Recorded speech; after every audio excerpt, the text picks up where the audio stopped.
Gavin sat in his home office, staring blankly at the computer screen, his fingers hovering over the keyboard, but not typing a thing. Saudi code on the screen blurred as his thoughts drifted to Alana, his wife. It was late, almost midnight, but she still wasn't home. Lately, she'd been distant, coming home later and later with vague excuses about work meetings that never seemed to end. Tonight, the tension felt different. There was something unmistakably wrong. His head swiveled at the sound of the front door opening, followed by the soft click of heels across the hardwood floor. Alana moved through the house with an eerie calm, as if she didn't want to disturb the stillness. Gavin's heart raced as the faint scent of cologne hit his nose, cologne he didn't recognize. It wasn't his.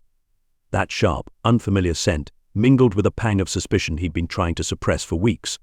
He heard her footsteps stop outside his office, and for a moment he thought she might come in. His eyes darted to the reflection of the door on his computer screen, his breath held tight. But she hesitated, turned, and walked away. His muscles relaxed, but his mind didn't. Something was wrong. It wasn't just the cologne, it was the shift in her energy, the way she avoided eye contact, the sudden interest in staying out late. Gavin stood and walked to the kitchen, his mind racing. His hand traced the cool countertop as he played back the last few weeks in his head, the unexplained phone calls, the way her laughter seemed forced, and worst of all, the subtle way she seemed to pull away every time he tried to get close. Then there was Dean, his best friend. He and Alana had been spending more time together, working on some real estate project, or so she claimed. At first, Gavin had brushed it off. Dean was a charismatic guy, always charming, always making people feel at ease.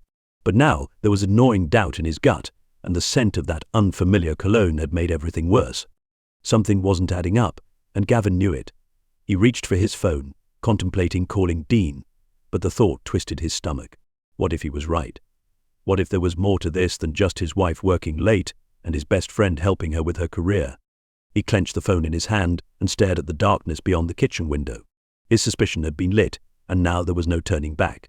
Gavin sat at the kitchen table, the cold granite pressing into his arms as he scrolled aimlessly through his phone. It was 2 a.m., and Alana had gone to bed without a word. He hadn't asked, and she hadn't offered.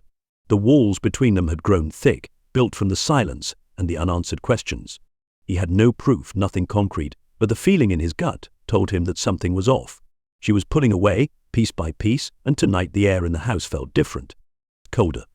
His mind raced, jumping from one detail to the next, the business trips that didn't quite line up, the sudden need for late-night meetings, and the way her phone seemed to be glued to her side these days. He tried to shake the thoughts, tell himself he was imagining it, but that cologne lingered. Gavin knew every fragrance she wore, and this scent was new, distinctly masculine. It gnawed at him. So the sound of footsteps echoed down the hallway. Gavin glanced up, startled, as Alana appeared in the doorway. She was dressed in her usual oversized shirt, hair tousled from sleep, but her eyes betrayed her. They weren't the tired eyes of someone who'd been working late, they were guarded, watchful. It was like she was hiding behind them, keeping something locked away. "You're still up?" she asked, her voice soft but cautious. "Yeah, just couldn't sleep," Gavin replied, trying to keep his tone casual. He didn't want to start a fight. Not yet. Alana hesitated, her eyes flickering to the empty glass in front of him before she crossed her arms, leaning against the doorframe. "You've been acting strange lately." The irony of her words almost made him laugh. He glanced at her, forcing a half smile. "Strange? You're the one coming home late with a new cologne on your clothes." Her eyes narrowed, but she recovered quickly, brushing off his comment with a casual shrug. "It's probably from work. You know how clients are, always leaning in too close." She said it, light like it meant nothing, but Gavin's heart sank. She was good at this deflecting, making it seem like he was overreacting. But he wasn't. He could feel it. "And Dean?" he asked, his voice low, almost hesitant. "You've been spending a lot of time with him lately." Her face hardened just a fraction, barely noticeable. But Gavin caught it. She didn't like where this conversation was headed. "Dean's been helping me with a project," she said, her tone defensive now. "You know that." Gavin nodded slowly, biting back the words that threatened to spill out. He had to tread carefully, but the truth was burning a hole in his chest. "I just think it's odd, that's all. The late nights, the way you two have been, I don't know, closer than usual." Alana sighed, pushing off the doorframe. "You're being paranoid, Gav. Dean's your best friend. You trust him, don't you?" "Did he?" Gavin wasn't sure anymore. His gut screamed "oh," but his heart ached at the thought. He wanted to believe her, wanted to trust Dean, but something was wrong. Something was terribly wrong. The next morning, Gavin woke up with a heavy pit in his stomach. Alana had left early, claiming she had a breakfast meeting. But he sat in bed for a moment, staring at the empty spot beside him, the sheets barely disturbed. It didn't feel like home anymore, not without trust. He needed answers, but he wasn't sure if he was ready to hear them. His phone buzzed on the nightstand, jolting him out of his thoughts. It was a message from Dean. "Say man, haven't seen you in a bit. Grabbing drinks tonight? Let's catch mate." Gavin stared at the screen, his heart pounding in his chest. Could Dean really be this bold, or was Gavin letting paranoia twist everything? He debated not replying, but ignoring Dean wouldn't get him anywhere. If anything, seeing him face to face might provide the clarity Gavin desperately needed. "Sure, usual spot, 7 p.m. he typed, hitting send before he could change his mind. The day dragged on, Gavin half-heartedly coding as his mind kept circling back to Alana and Dean. Every interaction they'd had over the past few months replayed in his head. The subtle smiles, the casual touches he hadn't thought much of at the time. Was it all leading to this? He pushed the thought away, trying to focus on his work. But when 7 p.m. rolled around, he felt no closer to an answer. At the bar, Dean was already seated, nursing a beer when Gavin arrived. The place was their regular hangout, a cozy dive with dim lighting and old, battered booths. It had always felt like a safe space for them to talk about life, work, anything that was on their minds. But tonight, the walls felt like they were closing in on Gavin.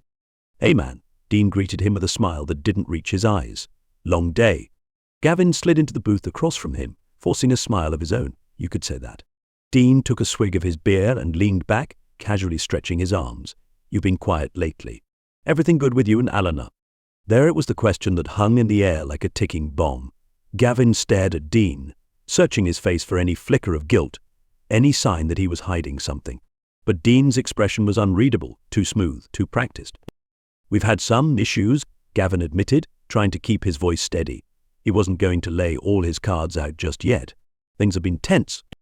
Dean nodded sympathetically, his brow furrowed, as if genuinely concerned. "That sucks, man. Alana's been stressed with work, you know. She talks about it sometimes, says it's been rough." "Yeah," Gavin said, his voice tightening. "She mentioned you've been helping her out a lot." Dean's eyes flickered for just a second, but he quickly recovered, his easy grin sliding back into place. "Yeah, just with some real estate stuff, nothing major." He took another swig, then leaned forward, dropping his voice. "Is something bothering you, Gav?" Gavin swallowed hard, his palms sweating. "I don't know. Maybe I've just noticed things between you and her." Dean laughed, the sound sharp, almost forced. "Come on, man.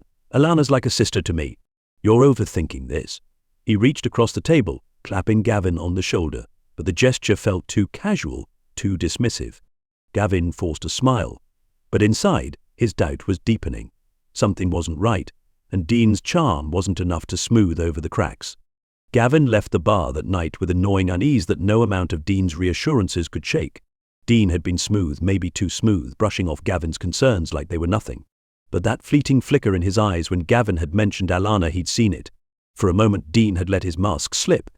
The ride home was quiet, the city's lights blurring through the windshield as Gavin drove, his mind spinning with questions.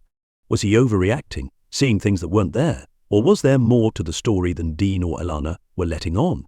His heart told him to trust them, but his gut said otherwise. When he pulled into the driveway, the house was dark. He wasn't surprised. Alana had sent a text earlier saying she'd be working late again. Gavin stepped out of the car, feeling the weight of the silence as he approached the front door.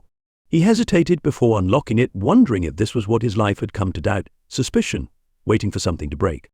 Inside, the house felt hollow, the echo of footsteps on hardwood floor the only sound. He dropped his keys on the kitchen counter and grabbed a beer from the fridge, but even as he sat down on the couch, the tension in his chest refused to ease. His phone buzzed. A message. He glanced at the screen, expecting another update from Alana, but instead, his heart lurched. "Unknown number, I think you deserve to know what's been going on between Alana and Dean." The blood drained from Gavin's face. His hand trembled slightly as he stared at the message, rereading it over and over, the words blurring into his mind. He didn't recognize the number, but the meaning was crystal clear. Another message came through, and this one made Gavin's stomach drop. "Unknown number, check her phone. There are things she's not telling you." He sat there frozen, heart hammering in his chest. This couldn't be real, could it? But the pit in his stomach told him otherwise. He'd been brushing aside his suspicions for too long, pretending everything was fine. But now, it felt like the truth was staring him in the face, and it was uglier than he had imagined. Gavin stood slowly, every muscle tense as he made his way upstairs. He walked into the bedroom, where Alana's phone sat on the nightstand, plugged in and charging. His pulse pounded in his ears as he reached for it, fingers trembling as they hovered over the screen. It was locked, of course, but Gavin had been with her long enough to know the code. He hesitated for a second, feeling the weight of what he was about to do. This was crossing a line, invading her privacy, but after everything, didn't he have a right to know? He punched in the code, and the phone unlocked. Gavin's breath caught as the messages appeared, confirming his worst fears. Conversations with Dean, stretching back weeks, months even. They weren't just business-related. Late-night texts, inside jokes, even plans to meet up when Gavin wasn't around. And then there were the pictures. Photos sent late at night, too close, too intimate, for a married woman to be sending to another man. Gavin's heart sank as he scrolled through the thread. His world, the life he thought he'd built, was unraveling in his hands. It wasn't just emotional anymore, this was betrayal, plain and simple. He set the phone down, feeling the rage boil in his veins, but underneath it all was a sadness so deep it hurt to breathe. There was no coming back from this. Gavin sat on the edge of the bed, his heart heavy as the reality of his wife's betrayal sank in. The phone, now back on the nightstand, felt like it carried the weight of the entire world. His mind raced, replaying every moment from the past few months, now cast in a different light. The late-night meetings, the distant looks, the unfamiliar cologne. It all made sense now. It wasn't paranoia, it was the truth he had been too afraid to face. He didn't know how long he sat there, staring blankly at the floor, his thoughts a chaotic storm of anger, pain, and disbelief. The woman he had trusted, the woman he had built a life with, had lied to him, and it wasn't just a fleeting mistake. This had been going on for months, right under his nose. The sound of the front door opening startled him from his thoughts. Alana was home. Her footsteps were light, cautious, as she made her way through the house, unaware of the storm brewing upstairs. Gavin stood slowly, his body tense, his heart pounding with a mix of dread and resolve. He wasn't going to let this fester any longer. It was time to confront her. He heard her climbing the stairs, and as she entered the bedroom, her eyes met his. There was a brief moment of surprise on her face, quickly masked by a smile that didn't quite reach her eyes. "Hey," she said softly, setting her purse down on the dresser. "You're still up?" Gavin didn't respond right away. He studied her, trying to read the face he thought he knew so well, but now felt like a stranger's. Alana glanced at him, a smile faltering as the silence stretched between them. "Is something wrong?" she asked, her voice tinged with unease. He stood there, the weight of what he knew pressing down on him, and finally he couldn't hold it in any longer. "I know," he said, his voice low but steady. Her brow furrowed, confusion flickering across her face. "Know what?" Gavin swallowed hard, his throat tight. "I know about you and Dean." For a split second, a mask of innocence held. She blinked, her mouth opening as if to protest, but the lie didn't come. Instead, her face drained of color, and the guilt was written in every line of her expression. "Gavin, don't," he cut her off, his voice sharper than he intended. "Just don't." Alana stood frozen, her hands trembling as she reached out, but Gavin took a step back, the betrayal too fresh, too raw for any kind of comfort. "How long?" he asked, his voice barely above a whisper. Her eyes filled with tears as she tried to gather herself, but the truth was too heavy to hide. "It wasn't supposed to be like this," she whispered, her voice breaking. "It just happened. We never meant to hurt you." Gavin let out a bitter laugh, the sound harsh in the quiet room. "You never meant to hurt me. You've been lying to my face for months, Alana. You and Dean, my best friend." The words felt like acid in his throat. Alana sobbed, covering her face with her hands. "I'm sorry," she cried. "I didn't know how to stop. I didn't know how to tell you." Gavin felt the anger surge again, but it was different now, calmer, colder. He wasn't going to wail. He wasn't going to let her tears distract him. "When did it start?" he asked, his voice eerily calm. She lowered her hands, wiping away the tears as she spoke, her voice barely audible. "A few months ago. It started as just talking. I was unhappy, Gavin. We weren't connecting. You were always so focused on work, and I felt, I don't know, lonely. Dean was there, and he understood me." Gavin felt a hollow ache in his chest. "So what? You ran to him because I wasn't enough? Because work kept me busy? You didn't even try to talk to me, Alana. You just went behind my back and—" "I know," she interrupted, her voice cracking. "I know I should have come to you, but I was scared. I didn't know how to fix it, and Dean, he made me feel. I don't care how he made you feel. Gavin snapped, the cold anger flaring. You had a choice. You could have talked to me, you could have worked on this with me, but instead you lied. You both lied. Alana sobbed harder, but Gavin felt numb now. The pain was too deep to express, and he knew this was the end. You need to leave, he said quietly, his voice devoid of emotion. She looked up, her eyes wide with shock. What? You need to leave, he repeated. Pack your things and go. We're done. Gavin, please, she begged, stepping closer, but he took another step back. Go, he said, his voice firm. I'll talk to a lawyer. We'll figure out what happens next, but for now, I don't want you here. Alana collapsed into tears again, but this time Gavin didn't feel the urge to comfort her. He turned and walked out of the room, leaving her standing there broken, but it was nothing compared to how shattered he felt inside. Downstairs, Gavin sank onto the couch, staring into the dark. The dorp he had built, the trust he had given, had crumbled in a matter of hours. He felt hollow, lost, but beneath it all, a faint flicker of resolve began to grow. He would get through this. He would rebuild his life. Alana might have broken him, but she wouldn't destroy him. He was stronger than that.